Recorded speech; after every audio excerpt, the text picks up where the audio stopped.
The desert did not sleep that evening. Heat shimmered above the dunes even as the sun began to lower, an orange blade slicing the horizon in half. The air smelled of metal and sand, a dry breath that carried no mercy. A falcon cut across it in silence. Wings tight, body straight, every motion deliberate. Below, a man followed on foot, his silhouette long against the burning earth. His name was Idris. He had walked since dawn, tracing the flight of the bird that no longer needed him. Sweat soaked through his shirt, salt crusting at his collar. In one hand, he carried the leather glove that once signaled partnership. In the other, a canteen that felt lighter than it should have. His steps were slow, but his gaze stayed fixed on the falcon as it circled high, a black speck swimming in waves of heat. He had raised her from a chick, taught her to dive, to return, to trust the whistle and the call of his hand. But now, she flew without looking back. Wild again. Free again. Somewhere in the distance, her sharp cry echoed against the canyon walls like metal on stone. Idris stopped near a ridge. The ground trembled slightly under his boots, not from movement, but from heat pulsing upward. He shaded his eyes. The falcon dove, cutting through sunlight so bright it seemed to burn her feathers white. For a second, it looked as if she was diving straight into the sun itself. Then, she disappeared behind a crest of sand. He exhaled slowly. So, that's how it ends, he murmured. A voice behind him broke the stillness. She'll come back when she's hungry. Idris turned. A truck stood half buried in the slope behind him, its engine ticking in protest after too long on the road. A young man leaned against the door, wiping sweat from his face with a scarf. He wore mirrored sunglasses that reflected nothing but flame. You lose another one? He asked. Idris's mouth twitched. You can't lose what was never yours. The young man, Raffi, shrugged and kicked at the sand. Then you should stop naming them. The falcon screamed again, somewhere beyond sight. Idris listened. If you stop naming what you love, he said, you start forgetting how to miss it. Raffi rolled his eyes but said nothing. He offered the older man a bottle of warm water. Idris drank without gratitude but without waste. When he handed it back, he pointed to the horizon where the light was turning blood red. She's hunting. For what? There's nothing out there but heat and bones. Then maybe she's hunting the heat, Idris said. Or the bones. The young man laughed dryly. You talk like the desert's listening. It is. Idris's voice was flat. Always. They stood together in silence, the kind that made every insect sound like a scream. The falcon reappeared suddenly, gliding low along the sand before rising sharply again. Her shadow passed over them, brief, sharp, like the wing beat of time itself. Idris watched the movement, eyes narrowing with a mixture of admiration and exhaustion. Raffi followed his gaze. You think she'll survive out here? She was born out here, Idris said. It's me I'm not sure about. The sun dipped lower, red deepening into purple. The falcon became a silhouette against a sky that refused to cool. She turned once in a wide circle, not looking down. Then, she vanished again, swallowed by distance. Raffi started toward the truck. We should go before the wind picks up. Idris didn't move. He stood with his hand on his brow, staring at the fading trail of the bird he'd raised. The wind began to stir, small dust storms unraveling near their feet. She's gone, Raffi said. No, Idris replied softly. She's remembering. Remembering what? Idris turned his head, the setting sun catching the tired lines on his face. Where she came from, and what she doesn't want to become again. Behind them, the wind grew stronger. The horizon shimmered, as if the desert itself were burning from within, and somewhere above, unseen but not gone, the falcon rode the last of the heat, following the burning horizon as if trying to keep the sun from falling. Night came like an afterthought, late and uneven, carrying heat instead of relief. The dunes no longer glowed. They pulsed, exhaling the warmth they'd stolen from the day. Idris walked beside the truck, boots sinking into soft sand that whispered with every step. Above them, the sky was empty. Even the stars seemed to hide behind the haze. Raffi drove slowly, tires fighting for grip. The headlights made narrow corridors through the dark, illuminating only dust and wind. Every so often, the falcon's cry echoed in the distance. sharp, thin, vanishing as soon as it reached them. Idris followed the sound instinctively, his hand always shading his eyes as if he could see through darkness by force of memory. "You're chasing a shadow," Raffi called from the window. "I'm following a promise," Idris said. Raffi sighed and leaned back against the seat. "You really think she'll return? They don't come back. You taught me that." "I taught you they leave," Idris corrected. "I never said they forget." The truck rolled to a stop near a stretch of black rock cutting through the dunes. It was a dry riverbed, smooth as bone, carved deep into the earth by floods that hadn't come in decades. The moon had risen now, thin, cracked, tired, and its reflection lay broken across the stone. Idris crouched, running his palm along the ground. "This place used to hold water," he said. Raffi joined him, kicking a loose pebble into the dark. "And now? Now it holds everything that remembers it." The wind shifted again, warm from the west, cold from the north. It tangled through their clothes like something alive. Raffi rubbed his arms. "Feels like it can't decide which way to blow." "It's waiting," Idris murmured, "like the rest of us." They built a small fire behind a ridge. The flames were thin, restless, flickering sideways in the unpredictable wind. Raffi sat with his knees up, face half lit. "Tell me something," he said. "Now, why her? You've trained dozens. Why follow this one halfway across the desert?" Idris poked at the fire with a stick, sending sparks upward that died before they reached the night. "Because she wasn't afraid of distance," he said finally. "She'd fly until the sun vanished, and then further." The others circled back. "She didn't." Raffi studied him. "So you're not chasing her. You're chasing what she is." Idris's lips pressed into a thin line. "Maybe I just want to see what happens to something that refuses to come home." The fire crackled between them. A moment later, the falcon's scream came again, closer this time. Both men looked up. Against the bruised sky, a dark shape cut through the clouds, diving low, fast, too fast. A streak of sparks followed her, faint and dying. "She's burning," Raffi whispered. Idris stood, eyes tracking the shape as it disappeared beyond the ridge. He started walking before he realized he'd moved. Raffi grabbed a flashlight and followed, stumbling over rock and sand. When they crested the rise, they saw where she'd fallen. A shallow hollow ringed by wind-carved stone. Her wings twitched once, then went still. Idris knelt beside her. The feathers smelled of heat and dust. Her chest rose, barely, but she was alive. He slid his glove back onto his hand, the leather cracked and stiff from sun. Slowly, carefully, he reached out. The falcon's eye opened, gold against black. A hunter's gaze. It focused on him for a second, then on the horizon behind him. The burning line of sunset was gone now, replaced by the faint gray of false dawn. Raffi crouched beside him. "She made it back," he said softly. "No," Idris whispered. "She brought something back." He pointed toward the horizon. The air there shimmered strangely, not with heat, but with light. A pale orange glow spread slowly, stretching across the dunes. "Fire?" Raffi asked. "Not yet," Idris said. The falcon shifted, one wing scraping sand. A small ember fell from her feathers, no bigger than a match head, vanishing before it touched ground. Idris's eyes narrowed. It wasn't fire she carried. It was sunlight, the last heat she'd stolen before the day fell. He looked toward the glow again, the desert breathing under it. "The horizon's burning," he said quietly. Raffi followed his gaze. "And the sun's gone." Idris stood, still watching the light crawl across the dunes, like a tide returning to shore. "Then it's not gone yet," he said. Behind them, the wind changed direction again. It began to circle, first the dunes, then the hollow, then the men themselves, like the desert trying to remember which way morning was supposed to come from. The falcon blinked once, her chest rising steady now, her eyes catching the firelight. Idris reached out a finger and touched her wingtip gently. "Rest," he said. "The horizon can wait." And above them, for the first time that night, the stars flickered back into existence, shy, dim, as if afraid to interrupt. The first light came without warmth. It crept across the dunes like a thief too cautious to steal.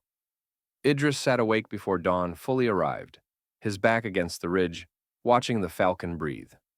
Her feathers were dulled by sand, one wing bent slightly wrong.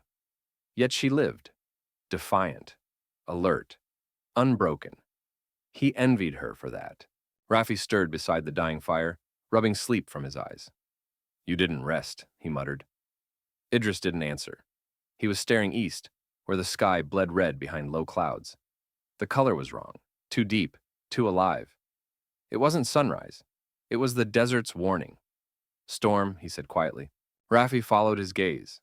A wall of dust shimmered on the horizon, stretching miles wide, swallowing everything behind it. "We should move," he said, already packing what little they had. "No," Idris replied, eyes fixed on the Falcon.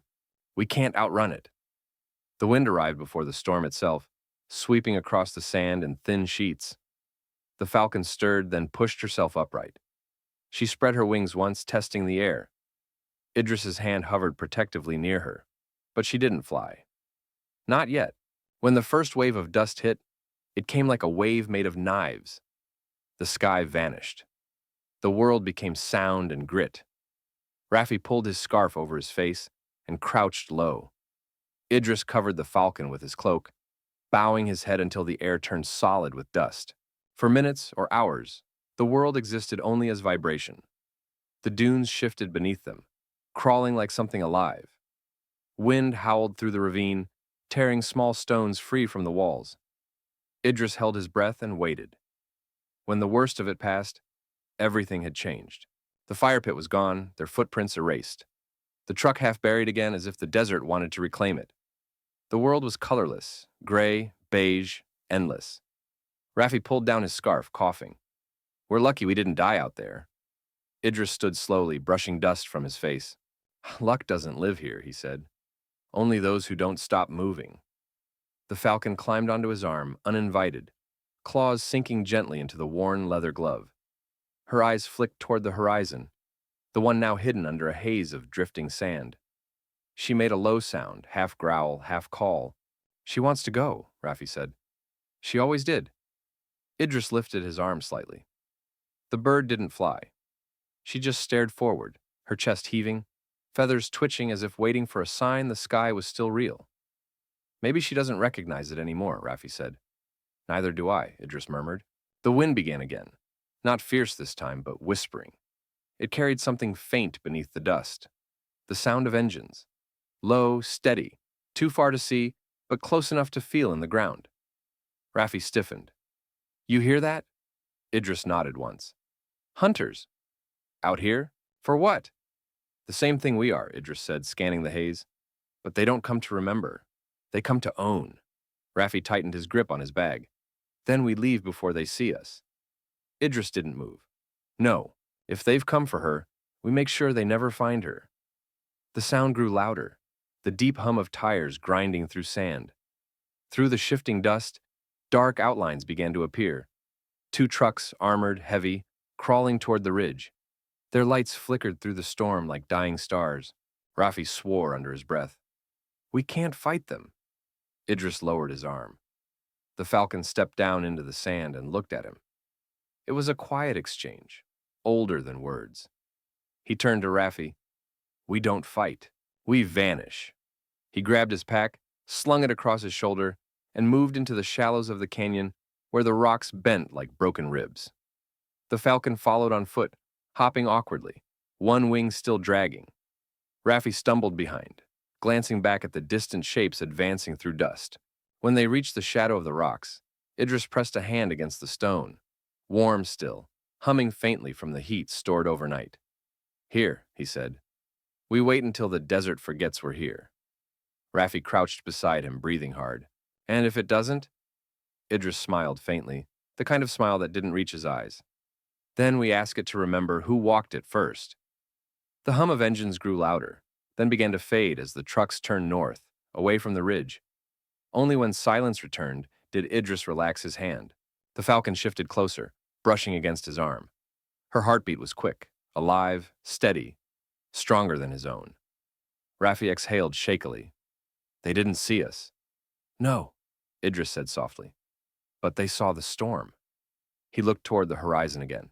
The light there glowed faintly gold, like something buried but not forgotten.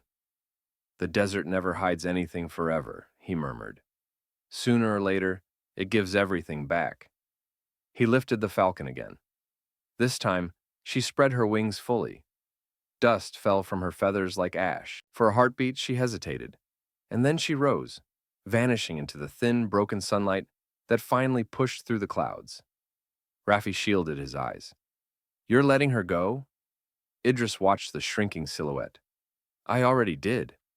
The wind shifted one last time, blowing east, and far above, where the sky had cleared just enough to show a single band of blue, the falcon wheeled once, sharp, effortless, and followed the line of the burning horizon once more. By the time the engines stopped, the storm had thinned into a veil of dust that turned sunlight into bronze. The truck sat half-hidden behind the dunes, heat rippling above their hoods. Men climbed out one by one, 8 of them, faces wrapped in cloth, rifles slung low. They spoke little. The desert didn't need words to understand intent. Their leader was a man named Qadir. He walked with the calmness of someone who had killed before and didn't expect to stop. His boots sank slightly into the sand as he surveyed the horizon. She came through here, he said, crouching to pick up a feather half buried in dust. He rubbed it between his fingers. Fresh. The man beside him, thin, nervous, young, shifted his rifle. Birds don't matter. We're looking for the poacher. Qadir smiled faintly. You think they're separate? He let the feather fall. He's the one who trained her, the one who forgot that teaching freedom means losing control. The others spread out, scanning the ravine. Their boots left tracks that the wind refused to erase. The desert was listening. It always did. Idris and Raffi watched from a crack in the rock face, their bodies pressed against stone, breathing through their shirts. The falcon was gone now. Only the echo of her wings remained in Idris's mind. Raffi whispered, They'll find us. Not if we stay part of the land, Idris murmured. Men can't see what they don't respect. Qadir's voice carried faintly across the wind. Search the ridge. If he's alive, he won't leave the bird. Raffi clenched his fists. Why do they want her so badly? Idris's eyes stayed on the men. Because she's proof that something wild can still belong to no one. One of the searchers called out, Tracks! Qadir walked over. The prints led from the hollow toward the rocks, small claw marks mixed with boot treads. He knelt, tracing the pattern with his gloved finger. They were close, he said. He's injured or cautious. He stood. Either way, he's running out of places to hide. In their crevice, Raffi looked to Idris. We should move. Now. Idris nodded slowly. They crawled deeper into the shadowed canyon, where the walls narrowed into a passage barely wide enough to stand. The air grew cooler, heavier. The ground was littered with stone fragments that clicked softly beneath their feet. When they reached a bend in the passage, Idris stopped. Ahead, the canyon opened into a hidden basin, an ancient well, long dry, surrounded by rock like the inside of a throat. He crouched and touched the edge. The sand here was damp. He looked up. Faint light dripped from a crack high above. This place remembers water, he said. Raffi frowned. And what good does that do us? It remembers survival, Idris said. That's enough. Outside, the voices grew louder. Echoes of footsteps bounced off the rock. One man called to another. The sound of metal on stone, the click of a rifle bolt.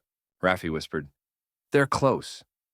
Idris stood straight, eyes closed for a moment. Then, he pulled the glove from his hand and dropped it into the well. The leather fell silently into darkness. We give them something to find, he said. Won't that lead them here? No, it will make them believe I'm already gone. The voices approached the ridge. One of the men shouted, Sir, the glove, down there. Qadir peered into the basin, light glinting off his sunglasses. Then he's either dead or smart enough to use ghosts as bait. He spat into the sand. Keep searching. He's here. But as they moved around the ridge, a shriek cut through the air. High, furious, alive. The falcon. She came from nowhere, a streak of bronze and white, diving low over the men. Her wings sliced through dust. One of the hunters fired. The bullet hit rock, spraying grit into their faces. Another man stumbled backward, shouting, It's attacking! Qadir raised his rifle but didn't shoot. His eyes tracked her, clean, sharp, almost reverent. "No," he said. "She's not attacking. She's protecting." Idris and Raffi watched from the shadows as the falcon swept across the canyon mouth again, driving the men back with the chaos of her flight. She wasn't wounded anymore. The desert had mended her, sharpened her. She was faster than before, fearless. Raffi whispered, "She came back." Idris smiled faintly. She never left. She just learned what to return for. The hunters regrouped, shouting orders, firing blindly. The falcon vanished into the glare. Silence followed, heavy and complete. Dust hung in the air, like breath after a scream. Qadir lowered his weapon. "He's still out there," he said half to himself. "But now the sky's watching him." He turned to his men. "Pack up. We're not the hunters anymore." When their trucks finally pulled away, the wind closed over their tracks, as if the desert itself refused to keep their memory. Raffi exhaled. "They're gone." Idris stepped from the shadows, looking up toward the open sky. "No," he said. "They're only part of the story the land keeps telling." Above them, the falcon circled once, calm, wide, the sun catching her wings. For the first time, the desert was quiet without feeling empty. And for the first time, Idris didn't feel the need to follow. By noon, the desert had returned to its natural cruelty. The wind had died completely, leaving only heat, a dry, weightless pressure that wrapped itself around everything living and dared it to move. Idris and Raffi walked side by side, their shadows shrinking beneath them until they seemed to disappear into the sand. Every breath tasted of copper and dust. They had no clear direction anymore. The falcon flew far ahead, vanishing and reappearing like a fragment of the sun itself. She no longer circled for guidance. She led.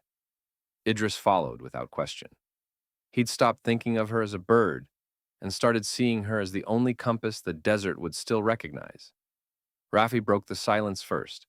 "Now, how do you know she isn't just lost?" "Because she flies, as if the ground still remembers her," Idris said. "That's not lost. That's belonging." They reached a stretch of land littered with stones, smooth, rounded, laid out in straight lines that didn't belong to nature. Raffi bent down, brushing sand away. "Walls," he said. "Old ones." "Caravan route," Idris replied. "People used to pass through here before the wells dried, before the roads forgot them." The boy stood, shading his eyes. "Then why come back?" "Because everything that dies in this desert waits to be found again," Idris said. "Even us." The air shimmered ahead, heat mirage at first glance, but then it didn't fade. Outlines of structures appeared, broken arches, the ribs of tents, long turned to bone. A ruined oasis, the remains of trade, of life, of 1,000 crossings. When they entered the ruins, the temperature dropped.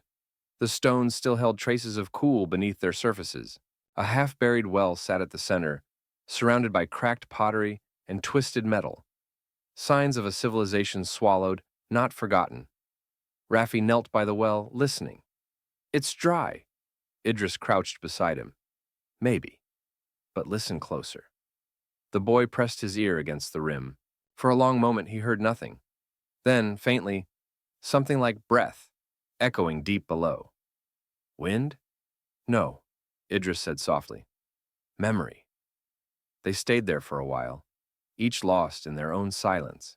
Above them, the falcon circled lazily, her wings cutting shadows that crossed the ruins like passing clouds. She called once, short, sharp, commanding.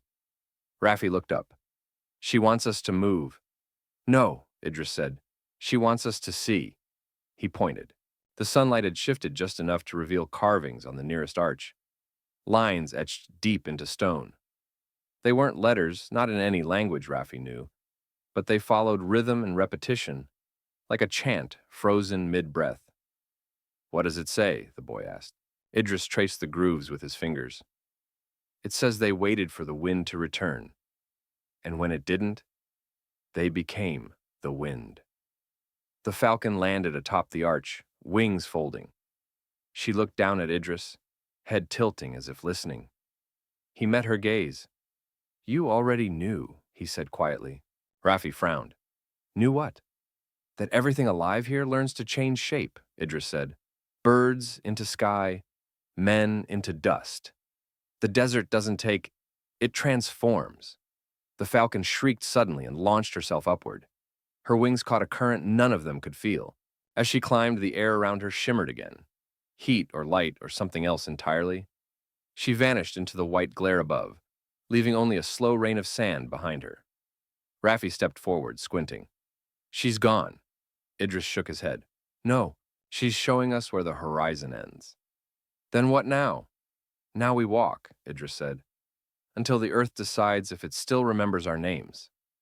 They left the ruins behind, their steps quiet, their path straight into the brightest part of the world. The falcon did not reappear, but as they walked, a faint breeze began to rise from nowhere, a breath over the dunes that smelled faintly of water, faintly of stone, faintly of something older than survival. Raffi lifted his face into it. Feels like it's waiting for something. Idris smiled. It's learning to breathe again. Behind them, the ruins stood silent, their carvings now half lit by sun. From a distance, the shapes of two men and one circling bird could almost be mistaken for a story the desert had already told once, and was finally ready to tell again.